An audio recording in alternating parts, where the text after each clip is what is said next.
Selamat pagi, selamat siang, selamat sore, dan selamat malam, tergantung kapan Anda menonton acara ini.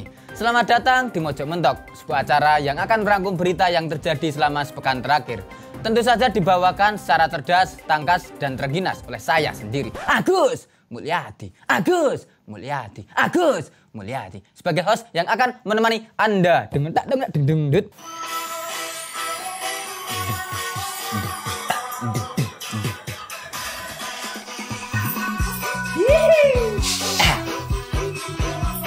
Tim futsal milik Atta Halilintar, Pendekar United membuat kejutan besar dalam saga transfer pemain.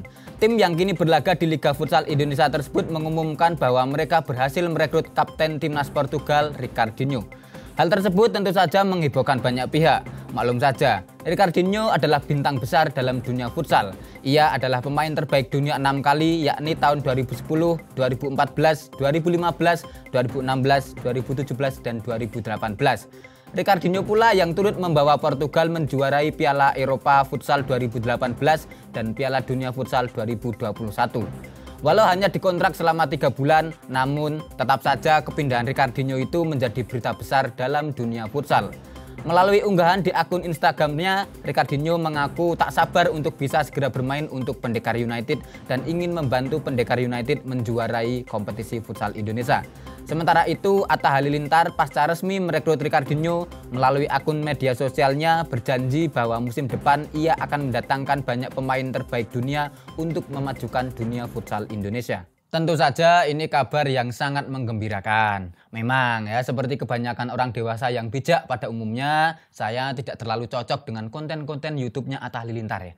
Tapi khusus untuk manuver dia sebagai sosok yang berkecimpung aktif dalam dunia futsal tanah air, saya harus angkat topi buat dirinya dan sangat mendukung gebrakannya di dunia futsal. Ini kemajuan besar dalam dunia futsal tanah air. Ada tim futsal Indonesia merekrut pemain terbaik dunia, Ricardinho.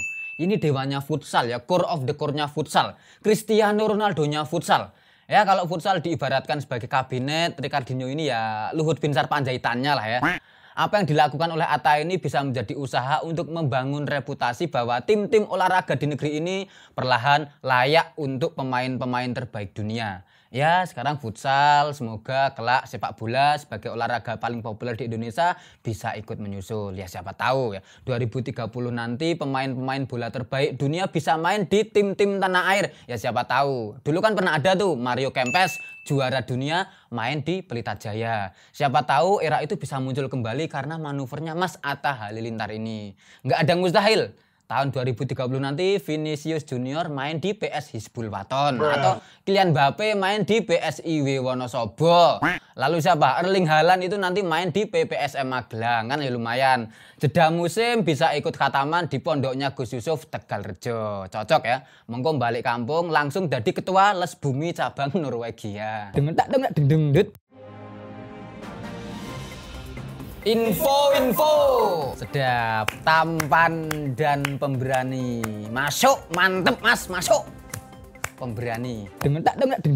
MotoGP Catalunya yang dihelat pada Minggu 5 Juni 2022 lalu dihebohkan dengan insiden blunder yang dilakukan oleh pembalap tim Aprilia Alex Espargaro. Dirinya berpeluang tampil sebagai runner-up dalam race tersebut. Namun ia blunder dengan melakukan selebrasi terlalu dini. Ia melambaikan tangan kepada penonton dan mengira balapan sudah berakhir, padahal balapan masih menyisakan 1 lap lagi. Hal tersebut membuat dirinya kemudian disalip oleh pembalap-pembalap lain seperti Jorge Martin dan Johan Zarco. Akibatnya, Espargaro akhirnya harus puas dengan finish di posisi kelima dan kehilangan podium. Seusai balapan, Alex Espargaro pun meminta maaf kepada timnya atas kecerobohannya tersebut yang menyebabkan dirinya dan tim kehilangan 9 poin. Ya, turut prihatin atas apa yang menimpa Mas Alex Espargaro. Harusnya bisa dapat podium ya, malah keblondrok karena kesusu perayaan ya. Memang begitulah manusia, kadang suka nggak sabar untuk merayakan sesuatu. Ini lumrah dan terjadi di banyak level ya. Ada politisi yang sudah sujud syukur padahal belum menang pemilu, ada. Ada juga siswa yang sudah coret-coret milok seragam sekolah padahal hasil pengumuman ujian nasionalnya belum keluar, ada ya. Makanya ini sebenarnya menjadi pengingat bukan hanya buat Mas Alex Espargaro, tapi juga buat kita semua agar jangan terlalu dini merayakan sesuatu. Kalau belum bayaran ya jangan mabuk-mabuk dulu sama teman-teman. Takutnya nanti kalau mau tambah disuruh bandingan nggak punya duit malu.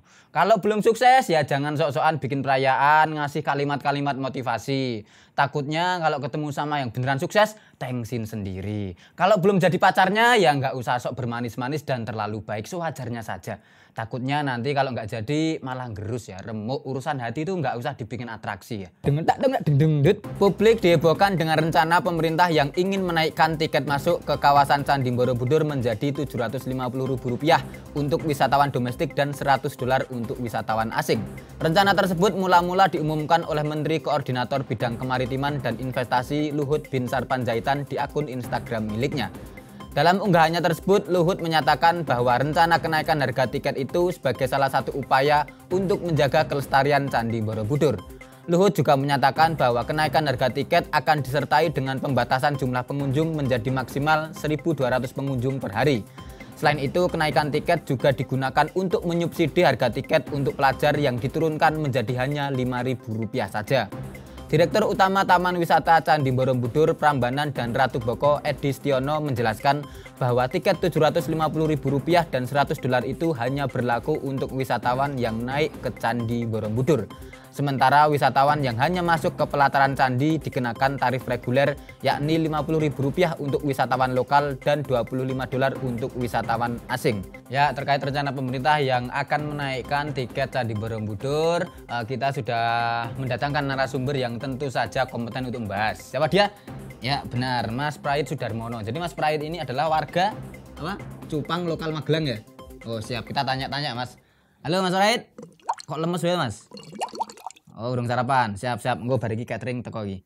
Mas, itu kan tadi ada berita soal Pak Luhut mengumumkan pemerintah akan menaikkan tarif tiket Borobudur ini, pendapat jenengan gimana? Oh, setuju. Tapi ada syaratnya. Syaratnya apa, Mas? Oh, yang penting umat Buddha itu nggak perlu bayar tiket karena ibadah ya. Oh iya, siap. Oh persis kayak kita ya, kalau kita ke masjid dijalui duit nggih wudu karo parkir kita ngersulo. Oh siap, jadi seharusnya umat Buddha juga begitu ya, kalau pengen ibadah ya tidak perlu bayar gitu ya. Tapi kan kalau naik haji kan bayar juga. Oh iya, naik hajinya yang bayar itu hotel sama pesawatnya gitu ya. Oh iya, masuk Ka'bah nggak ada tiketnya ya. Oh siap. Oh ya, jadi intinya jenengan setuju tapi umat Buddha digratiskan. Oke siap lah. Nanti kalau banyak orang-orang kemudian jadi ngaku Buddha gimana? Oh itu meringankan tugas malaikat gitu ya. Oh siap. Jadi menguji siapa yang imannya kuat dan siapa yang imannya rapuh gitu ya. Oke siap. Terima kasih Mas Prahit.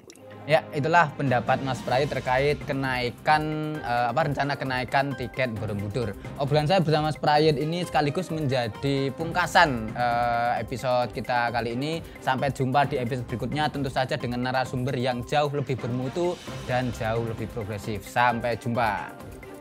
Iki Pak lemes banget ya Pak. Urung mangan apa piye? Nek iki kurang kentu nek iki. Iya iki ketok maneke bedodong ngono lho. Yes, Prahit kurang kentu iki.